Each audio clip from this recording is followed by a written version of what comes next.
Hello, പുതിയൊരു വീഡിയോയിലേക്ക് എല്ലാവർക്കും സ്വാഗതം. ഇന്ന് പതിവ് പോലെ നമ്മുടെ കൂടെ ആരുണ്ട്? ഞാൻ വെച്ചാൽ സൂസി ഉണ്ട്. അപ്പോൾ കൂട്ടുകാരെല്ലാം വളരെ ശ്രദ്ധിച്ചിരിക്കണം. നിങ്ങൾക്ക് ഒരു സ്പെഷ്യൽ പ്രോഗ്രാമാണ്. ആര് ചെയ്യുന്നത്? അപ്പോൾ സൂസി അല്ലേ? ഓക്കെ, അപ്പോൾ നിങ്ങൾക്ക് ഒരു നല്ലൊരു കഥ പറയാൻ പോവുകയാണ്. റെഡിയാണോ? ഓക്കെ, അപ്പോൾ ശ്രദ്ധിച്ചിരിക്കണം കേട്ടോ. പണ്ടൊരു സ്ഥലത്ത് ഒരു കൃഷിക്കാരനുണ്ടായിരുന്നു. ആരാണ് കൃഷിക്കാരൻ? നമുക്കറിയാം, പണ്ട് കാലത്തൊക്കെ കൃഷിക്കാരുടെയൊക്കെ വീട്ടിൽ മിക്കവാറും കഴുതകൾ ഉണ്ടാവും അല്ലേ? എന്തിനു വേണ്ടിയിട്ടാണ്? ജോലി എടുപ്പിക്കാൻ കഴിയുന്ന കഴുതകളുണ്ടായിരുന്നു. അങ്ങനെ ഈ കൃഷിക്കാരൻ്റെ വീട്ടിലും ഒരു പ്രായമുള്ള ഒരു കഴുത ഉണ്ടായിരുന്നു. ഇതിനെ കൊണ്ട് ഒരുപാട് ജോലി എടുപ്പിച്ചു. ആര്? കൃഷിക്കാരൻ. അങ്ങനെ ഒരുപാട് ജോലിയൊക്കെ എടുപ്പിച്ചു. കുറേ വർഷങ്ങൾ കഴിഞ്ഞപ്പോഴേ കഴുതയുടെയൊക്കെ ആരോഗ്യം ക്ഷയിച്ചു. ഇതിന് പ്രായമായി, ഇതിന് പിന്നെ ജോലി എടുക്കാൻ കഴിയാത്ത ഒരവസ്ഥയിലേക്ക് എത്തി. അപ്പോൾ കർഷകൻ ഒരു കാര്യം തീരുമാനിച്ചു. ഈ കഴുത എങ്ങനെയെങ്കിലും ഒന്ന് ഒഴിവാക്കണമെന്ന് തീരുമാനിച്ചു. എന്നിട്ട് അദ്ദേഹം എന്ത് ചെയ്യുന്നറിയാവോ? അദ്ദേഹം തൻ്റെ ജോലിക്കാരോട് പറഞ്ഞൊരു കാര്യം ചെയ്യാം, ഈ കഴുതയെ നമുക്ക് എങ്ങനെയെങ്കിലും ഒഴിവാക്കാം. പക്ഷേ അതിനെ കൊല്ലാൻ മനസ്സിലാത്തതുകൊണ്ട് കർഷകൻ തൻ്റെ ജോലിക്കാരോട് ഒരു ഉപായം പറഞ്ഞു. എന്താണെന്നറിയാമോ?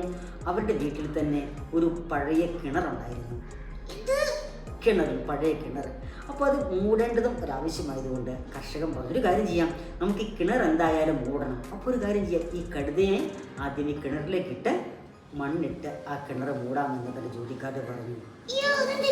അപ്പോൾ രണ്ടുകൊണ്ട് ഗുണം എന്താണ്? കഴുതയെ ഇല്ലാതാക്കാനും കഴിയും, കിണർ മൂടുകയും ചെയ്യും. മനസ്സിലായോ?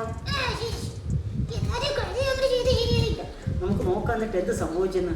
അങ്ങനെ കർഷകൻ തന്നെ ജോലിക്കാരോട് പറഞ്ഞു. അങ്ങനെ അവർ രാവിലെ തൊട്ട് അതിൻ്റെ മുകളിലേക്ക് ഇങ്ങനെ മണ്ണിടാൻ തുടങ്ങി. മണ്ണിട്ട് കുറേ ഇട്ടും അങ്ങനെ വൈകുന്നേര സമയമായി.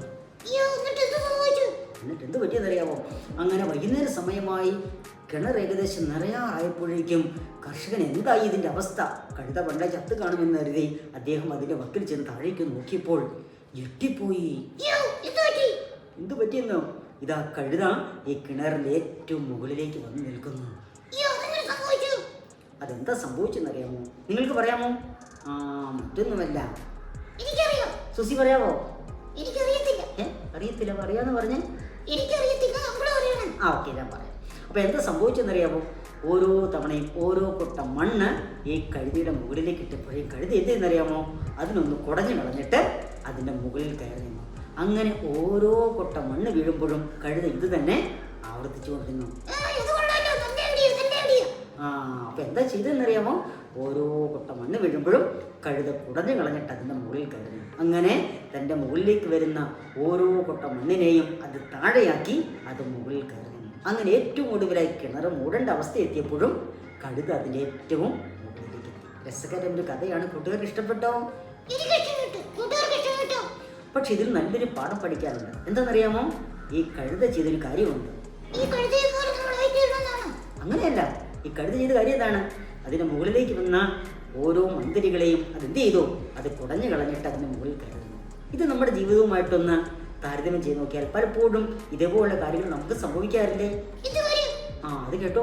എന്താണെന്ന് ചോദിച്ചാൽ പലപ്പോഴും നമ്മളെ കുറ്റപ്പെടുത്തും, ആളുകൾ നമ്മെ കളിയാക്കും, നമ്മളെ ഒരുപാട് ഇല്ലായ്മ ചെയ്യാനൊക്കെ പലരും ശ്രമിച്ചെന്നിരിക്കാം.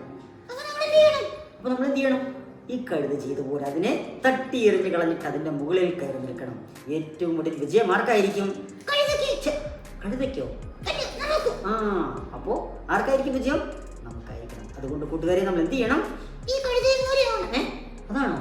അല്ല, ഈ കഴുത ചെയ്തതുപോലെ നമ്മുടെ ജീവിതത്തിൽ വരുന്ന എല്ലാ കാര്യങ്ങളെയും തട്ടിയകറ്റി, അല്ലേ, നിരുത്സാഹപ്പെടുന്ന വാക്കുകളെല്ലാം നമ്മൾ തട്ടിയകറ്റി ഏറ്റവും കൂടുതൽ വിജയത്തിലെത്തണം. നിങ്ങൾ റെഡിയാണോ?